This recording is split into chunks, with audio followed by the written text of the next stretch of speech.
think when people look at the picture, look at my work, they kind of like exploring and finding. So kind of a bit like Where's Waldo? You're kind of looking to see what everything's made of and guessing. I think people have quite a lot of fun doing that.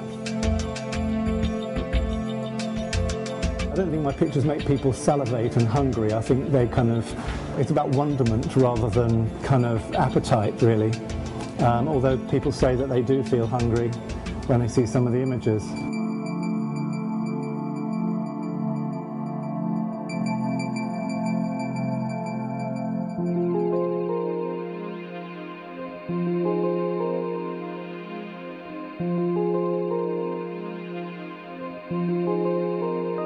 Well, when I look at bread, I kind of see textures and cracks that look like rocks. I mean, you know, this is the most beautiful piece of bread here, and it's got all this sort of bubbling that goes on the outside of it, and all of these shapes, they just remind me of rocks.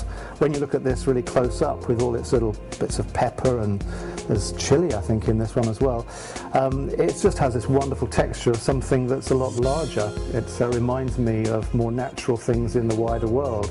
And I'm really interested in the connection between landscape and food. My favourite picture that I've done, out of all the scenes I've made, my favourite picture is still the fishscape. I don't know, it's convincing, but it's sort of got this atmosphere of coldness about it, which is different to a lot of the warm sunshine and the sort of prettier kind of pictures that I've made. So yeah, for me it kind of feels more like a real illusion. I'm closing my eyes as I think about it because I imagine them going off, and I can imagine the rest of the scene and the coastline. When I'm building them and photographing them and lighting them, there becomes a point in which they change from just being food in front of a lens to becoming having a sense of place. Actually becomes for me an alternate reality.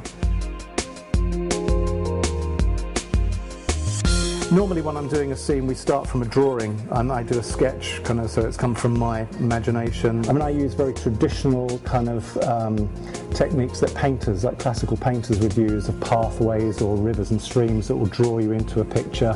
It's quite cliche, but it's also something that people are very comfortable with. They know it, they know that visual format, and so they are seduced by the comfort factor. And that's what I like to do, to just draw them into something which they think looks real, and then, wow, it's actually food.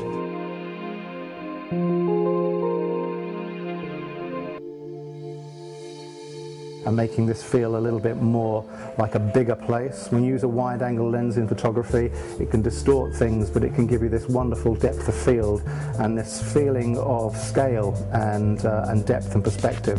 So getting the camera low down is really important, and everything gets dressed to the camera. Kale's brilliant because it's got this wonderful texture. You can open it out and use these little pieces like as pathways. But close up it looks like sort of bushes, and you can use it in the distance as well for sort of rainforest canopy. I mean, the only problem I have is with blue sky because there's no blue food.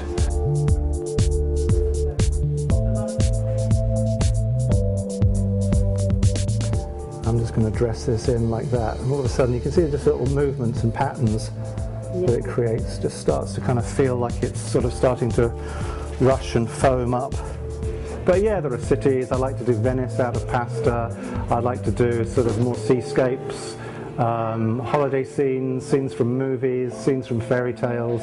I mean, there are so many different kind of landscapes and scenes that I can create. You know, it's endless.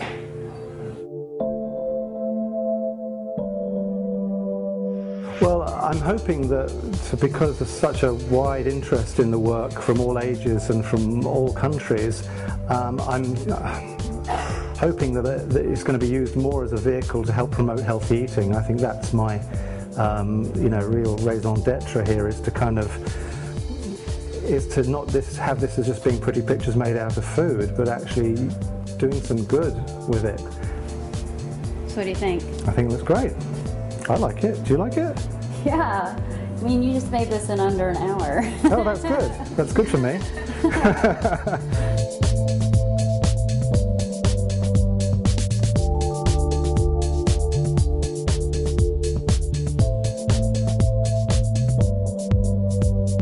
Yeah, you have to draw the line at certain foods to promote, and I don't really want to promote bad foods. And if I'm going to be helping support healthy eating causes, then I certainly don't want to be seen to be doing that.